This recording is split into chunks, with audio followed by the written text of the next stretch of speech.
hay-adda u dooda xuquuqda aadanaha ee Human Rights Watch oo maanta qoraal ka soo saartay saxaafadda Soomaaliya iyo heerka xorriyadda saxaafadda adduunka ee 3 May ayaa sheegaysa in Soomaaliya ay sii laba jibaartay hanjabaadda ka dhanka ah saxafiyiinta iyada oo tan iyo bartamihii Abriil la xiray 3 wariye halka shaqada laga joojiyay idaacad maxalli ah. waxayna dawladda Soomaaliya ugu baaqday inay soo afjarto xariga sharci darrada ah iyo dhibaateynta saxafiyiinta. dawladda Soomaaliya waa inay joojisaa xariga iyo dhibaateynta saxafiyiinta waqtiga ay muhiim tahay helidda wararka. sidaa waxaa tiri Peter oo ah agaasimaha Geeska Afrika ee hay-adda xuquuqda aadanaha ee Human Rights Watch, iyadoo intaas raacisay saxaafad madax bannaan oo laga ilaaliyo xadgudubka ayaa faro u ah in la hubiyo in Soomaalidu ay haystaan macluumaad ay ku garanayaan go'aano xog ogaal ah inta lagu guda jiro cudurkan safmarka ah. 20 Abriil waxaa Baydhabo lagu xiray wariyaha VOA ee Mukhtaar Maxamed Catoosh. 2 habeen marka uu xirnaa ayaa la sii daayay 22 Abriil.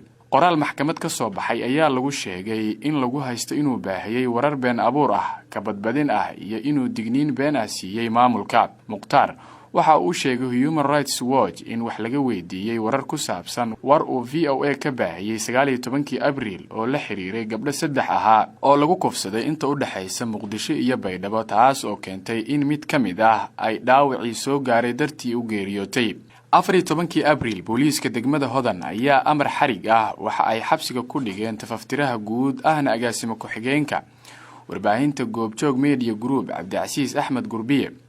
arrintan ayaa daba socotay qoraal bartiisa Facebook ah uu ku dhaleeceeyay sida dawladda Soomaaliya uga jawaabtay dhibaatada COVID-19. mid ka mid ah qoraaladaas waxa uu ku sheegay mashiinka neefta ee uu qaatay madaxweynaha Soomaaliya Maxamed Cabdullaahi Farmaajo, kaas oo ahaa deeq uu cisbitaalka helay. 15 Abriil dacwo oogayaasha maxkamadda gobolka Banaadir ayaa sheegay in Cabdicasiis Gurbiye lagu haysto eedeymo la xiriira inuu meel uga dhacay sharafta iyo haybadda madaxweynaha, faafinta warar been ah iyo qaar kale oo haddii lagu helo ay gaarayso xabsi 3 sano ah. garsooraha ayaa amray in Cabdicasiis loo gudbiyo xabsiga dhexe oo lagu sii hayo inta baarista socoto, waxaase damaanad lagu soo daayay 18 Abriil. 2 Abriil hay-adda NISA ayaa qoraal ay soo dhigtay Twitter-ka ku sheegtay inay baarayso in wariyaha caanka ah ee VOA ahna qoraaga buug laga qoray Al-Shabaab ee Haaruun Macruuf uu khatar ku yahay amniga qaranka iyo arrimo ka baxsan anshaxa saxaafadda. Abriil ayay haddana qortay inay gal dacwad hor dhigtay xeer ilaaliyaha guud ee qaranka. sida ay sheegayaan hay-adaha u dooda saxaafadda, dawladda ayaa xirtay wariye Maxamed Cabdiwahaab Nuur Abuuja 7 Maaj markii ay wariyaasha dibad baxeen. ayay wasaaradda warfaafinta Soomaaliya sheegtay inuu u xiran yahay hay-adaha ammaanka, loona haysto dil iyo inuu xubin ka yahay dagaalamayaasha Al-Shabaab. Human Rights Watch oo qoraal u dirtay xafiiska xeer ilaaliyaha iyada oo wax ka weydiisay baarista kiisaska loo haysto Cabdicasiis Gurbiye, Haaruun Macruuf iyo Maxamed Cabdiwahaab Abuuja ayaan helin wax jawaab ah.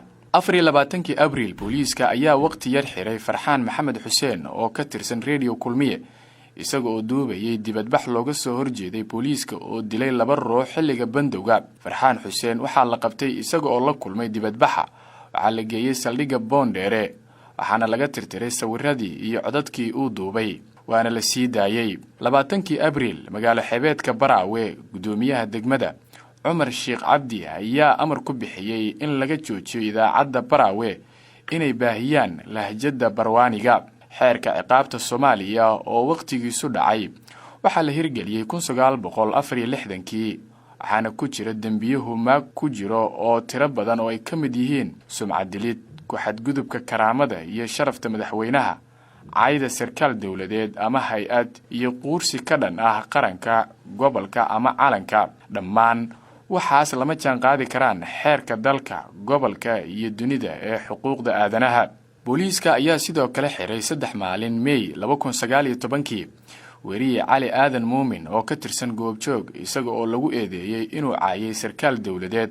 qoraal uu ka sameeyay NISA kadib dalka ayuu isaga cararay. Human Rights Watch qoraalkeeda Maaj 2020 waxay dawladda Soomaaliya ka dalbatay inay damaanad qaado xorriyadda hadalka xilliga COVID-19 oo ay ku jiraan helidda xogta iyo baahinta xakamayn kastana waa sharci darro. waa in la helaa warar sax ah oo waqtiga la socda si shacabka ula socdaan arrimaha caafimaadka. hay-adda Human Rights Watch waxay leedahay dowladda Soomaaliya waa inay ogolaataa inay shacabka siiso xogta, ogolaataa inay cabiraan aragtidooda oo ay ku jirto in lagu dhaliilo jawaabaha ay xukuumadda ka bixiso xanuunka safmarka ah ee COVID-19. Yuusuf Cabdullaahi Maxamed, Goobjoog, Muqdisho.